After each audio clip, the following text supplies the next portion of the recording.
Iraqi ground forces have begun an operation to retake Tal Afar, one of the last cities in the country held by the Islamic State group.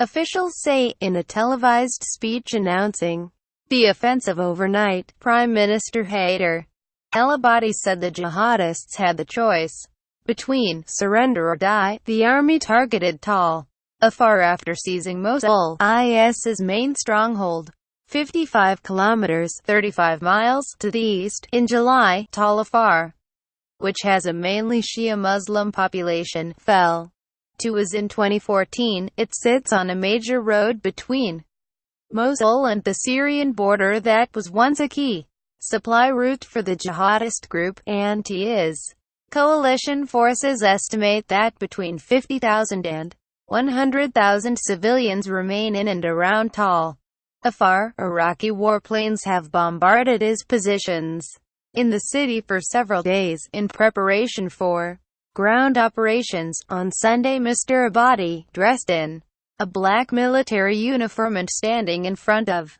an Iraqi flag and a map of the country, announced the start of an operation to free Tal Afar. "I am saying to Daesh, the Islamic State group, that there is no choice other than to surrender or die," he said. He finished his speech with an address to Iraqi troops. "The whole world is with you." U.S. Army Lt. Gen. Stephen Townsend, the commander of U.S. and coalition forces in Iraq and Syria, hailed the new offensive. He said, "The Iraqi security forces' operation to liberate Tal Afar is another important fight that must be won to ensure the country and its citizens are finally free of IS. The coalition is strong and fully committed to supporting our Iraqi partners until IS is defeated and the Iraqi people are free." Hours before Mr. Abadi's statement, the Iraqi Air Force dropped leaflets over the city,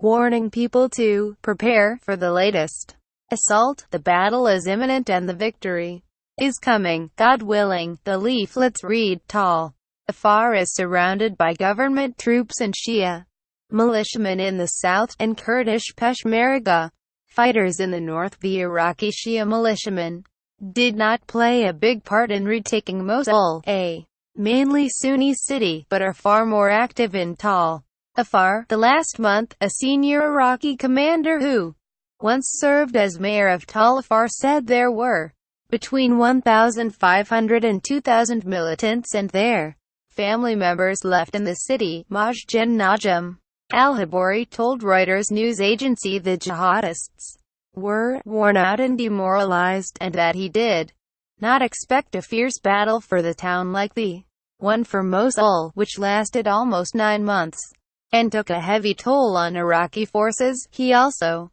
noted that only one part of the town had narrow streets comparable to those in Mosul's old city. Beside Tal Afar is controls territory around Taija, 170 kilometers 105 miles to the southeast, and from Mana to Al-Qaim in the Euphrates River Valley, 220 kilometers to the south.